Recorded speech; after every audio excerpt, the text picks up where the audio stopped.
दुनिया में कहीं युद्ध तो कहीं संघर्ष चल रहा है। विश्व की शांति और सुरक्षा खतरे में है। दुनिया को इस तरह के खतरों, युद्ध और संघर्षों से दूर रखने के लिए 24 अक्टूबर 1945 को संयुक्त राष्ट्र का गठन हुआ था और इसी का एक महत्वपूर्ण अंग संयुक्त राष्ट्र सुरक्षा परिषद, जिसे यूएनएससी कहा जाता है, वह भी अस्तित्व में आई। यूएनएससी के 5 स्थायी सदस्य अमेरिका, रूस, ब्रिटेन, फ्रांस और चीन हैं। इन्हें P5 कहा जाता है। इसके अलावा 10 अस्थायी सदस्य हैं जो हर 2 साल पर बदलते रहते हैं। भारत कई बार अस्थायी सदस्य रह चुका है, लेकिन अस्थायी सदस्य बनने की चाहत अभी पूरी नहीं हो पाई है। अस्थायी सदस्यता पाने के लिए भारत पूरी जोर लगा रहा है, लेकिन चीन हर बार उसकी राह में अड़ंगा लगाता आ रहा है। चूँकि अब 4 देश अमेरिका, फ्रांस, रूस और ब्रिटेन ज़्यादा मुखर होकर और ऊंची आवाज़ में पैरोकारी कर रहे हैं, ऐसे में भारत अस्थायी सदस्यता पाने के और करीब पहुंच चुका है। अस्थायी बनने से भारत की ताकत काफ़ी बढ़ जाएगी। पहला यह कि अंतर्राष्ट्रीय मामलों में भारत का सीधा दखल हो जाएगा। हर बड़े मसलों पर भारत की राय मायने तो रखेंगे। कई तरह के कूटनीतिक फ़ायदे भी मिलने शुरू हो जाएंगे। यही नहीं, पाकिस्तान या दूसरे पड़ोसी देशों से भी डील करने के लिए भारत के पास कई विकल्प होंगे। सवाल है कि आखिर यूएन और यूएनएससी में सुधार की मांग क्यों की जा रही है। तो इसका जवाब है कि जिस मकसद को लेकर यूएन की स्थापना हुई, वह आज अपने दायित्वों को पूरा कर नहीं पा रहा है। अपने उद्देश्यों, कर्तव्यों और दायित्वों को पूरा करने में यूएन एक निष्प्रभावी संस्था बन गया है। इसमें सुधार लाने की बात लंबे समय से कही जा रही है।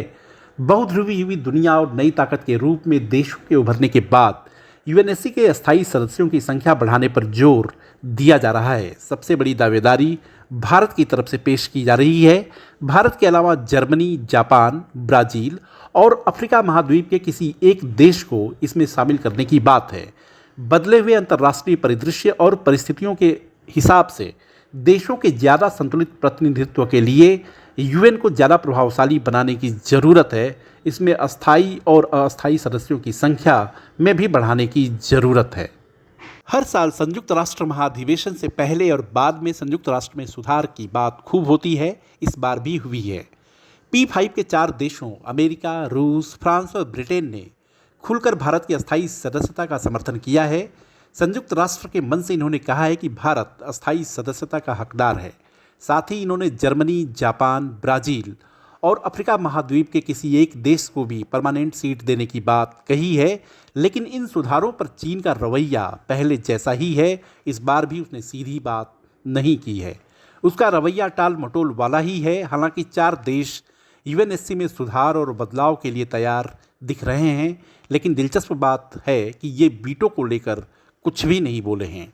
नए अस्थायी सदस्यों को वीटो का अधिकार मिलेगा या नहीं, इस पर इनकी चुप्पी सवाल खड़े करती है। मान लीजिए कि अस्थायी सदस्यों की संख्या बढ़ जाती है और भारत को इसमें जगह भी मिल जाती है, लेकिन वीटो का अधिकार नहीं मिलता है, तो यह सुधार या बदलाव बेमतलब का होगा। उसका कोई अर्थ नहीं रह जाएगा। सवाल यही है कि यह सदस्यता वीटो के साथ मिल रही है कि नहीं। अगर अस्थायी सदस्यता बिना वीटो पावर के मिलेगी, तो यूएनएससी फिर उसी 5 देशों के हाथों की कठपुतली बनकर रह जाएगी, जैसे कि आज है।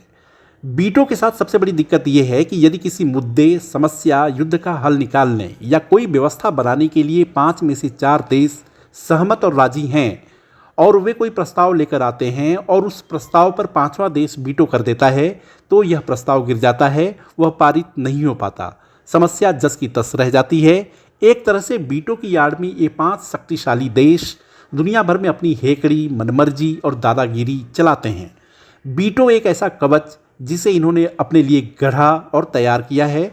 वीटो पर इनकी चुप्पी इसी बात की तरफ इशारा करती है कि ये अपनी इस अकूत ताकत में बंटवारा करने के लिए तैयार नहीं है।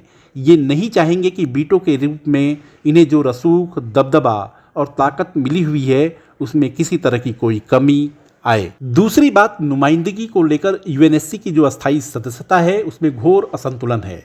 5 देशों में से 3 देश रूस, फ्रांस और ब्रिटेन तो यूरोप के हैं, चौथा अमेरिका और 5वां चीन है। अमेरिका भी साउथ और लैटिन अमेरिकी देशों की नुमाइंदगी नहीं करता। अफ्रीका तो कहीं है ही नहीं।